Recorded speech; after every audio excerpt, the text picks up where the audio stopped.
Good afternoon, students. Today we are going to continue our topic with the Gurukul system of education. When an Aryan boy belonging to the Aryan civilization, he was sent to a Gurukul, that is the house of the teacher or Guru. He stayed there till he was 25 years age and attained all type of education there. The teacher treated his students like his children, and the children regarded the teacher as their spiritual father. Spiritual father means like a father which is equal to God. The students led simple and highly disciplined life. Very strict, very disciplined life.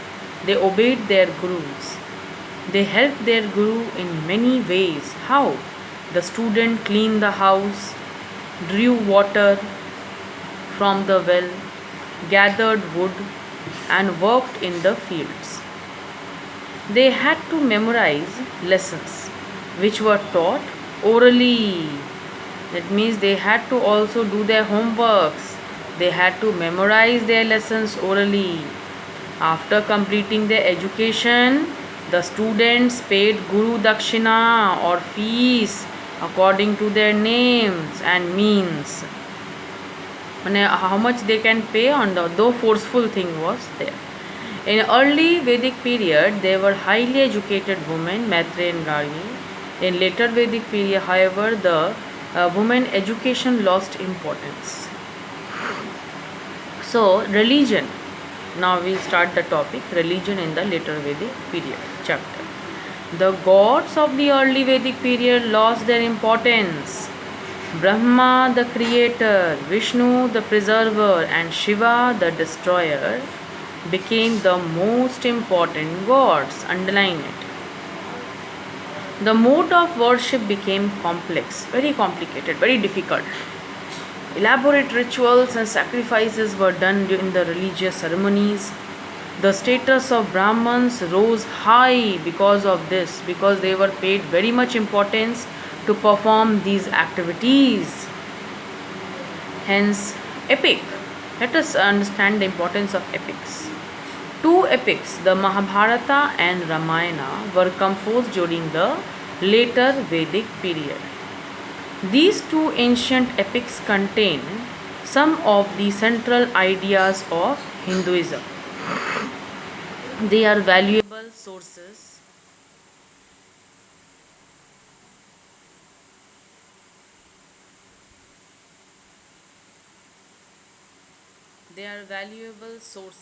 of information about the rituals, practices, and values of the epic age. The Mahabharata, originally composed by Rishi Vyasa, is the story of the conflict between Pandavas and the Kauravas. This conflict ended in a great battle called Mahabharata in Kurukshetra. The Bhagavad Gita, the holy book of the Hindus, is based on Lord Krishna advice to Arjuna before and during the Kurukshetra's battle. Ramayana was an epic, a poem which was composed by Rishi Valmiki. Underline it. Ramayana is an epic or poem composed by Rishi Valmiki. It is the story of life and great deeds of Rama, the son of King Dashratha, the ruler of Ayodhya. Hinduism. The word Hindu comes from the word Sindhu, the Sanskrit term for the river Indus. The roots of Hinduism can be traced to the Indus Valley culture.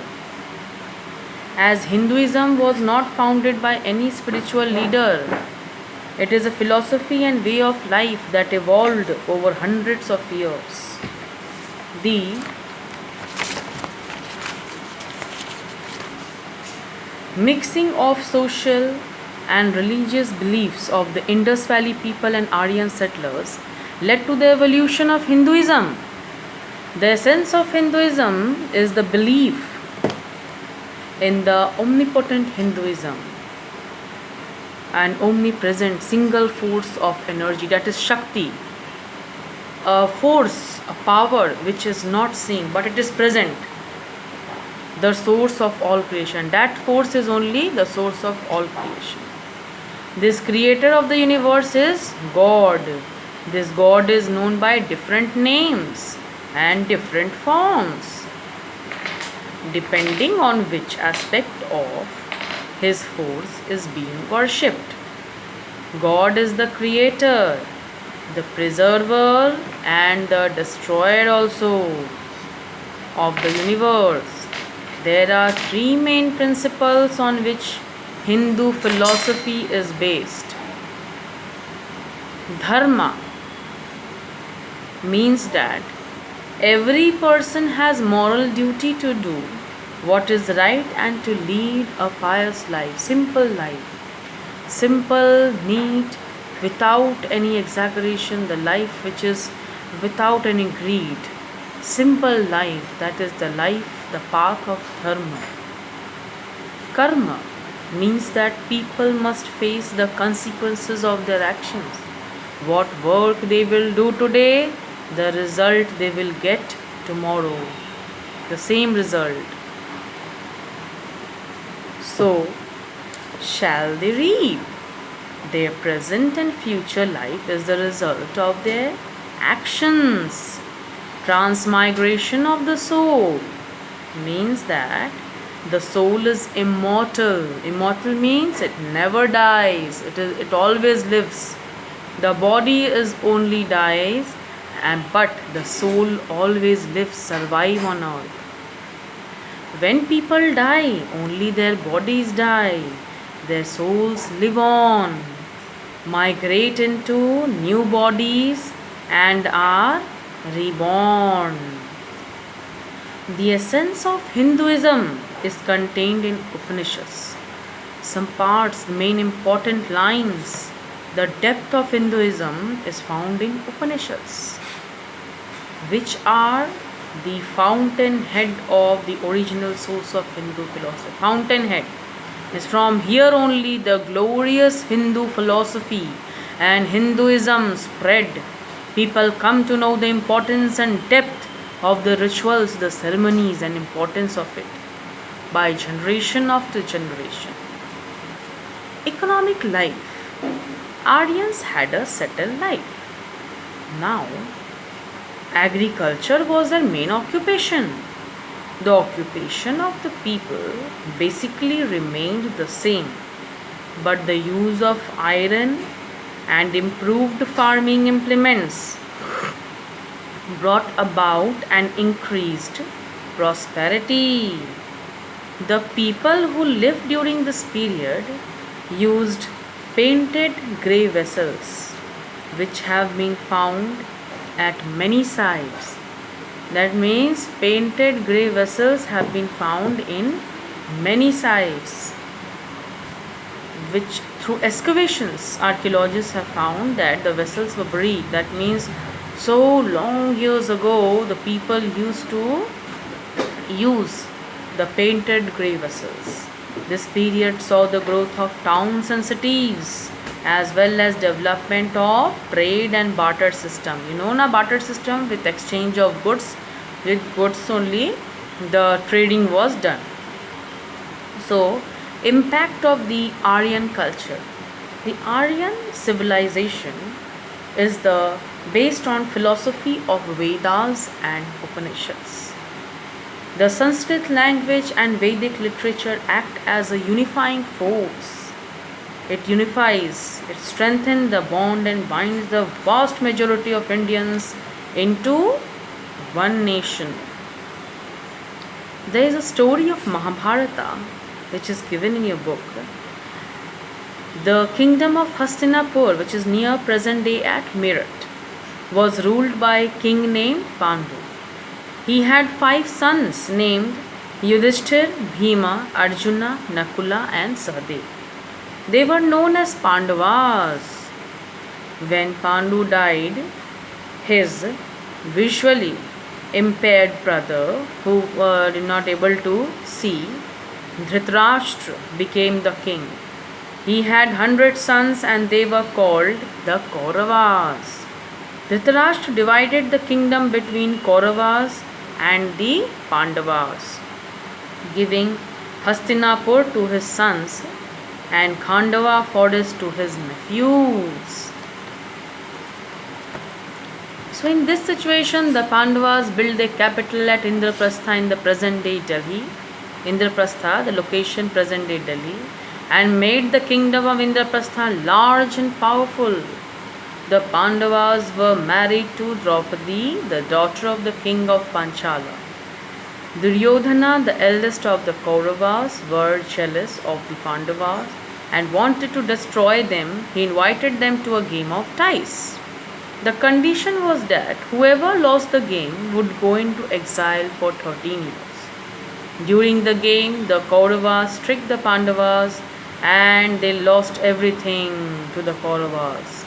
Their kingdom, their wealth, even their wife Draupadi, they all had to go in exile for 13 years.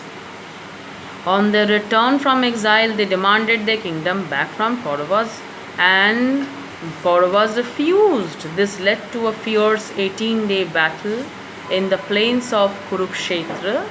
The Kauravas were defeated and killed, and Yudhishthir became the king of Hastinapur. So this was the story, short and brief, of Mahabharata. But on this only read it. From the story inside, I will not ask the questions. Okay, only for reading purpose it is. Similarly, story of Ramayana, it is only for reading purpose. Questions are not framed from this inside. Okay, Dashratha, the king of Ayodhya, had 3 queens. Rama was born to Kaushalya. Read the parts. Okay, read it. You should know the stories. Okay, Bharata to Kekai and Lakshmana and Shatrughna to Sumitra.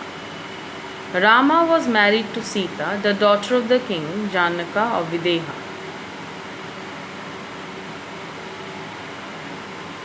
When Dashratha grew old, he chose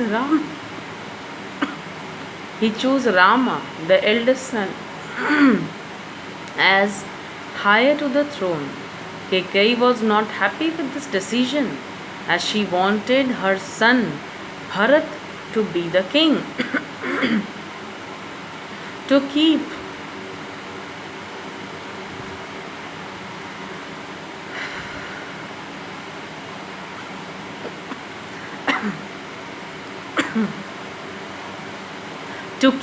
a promise that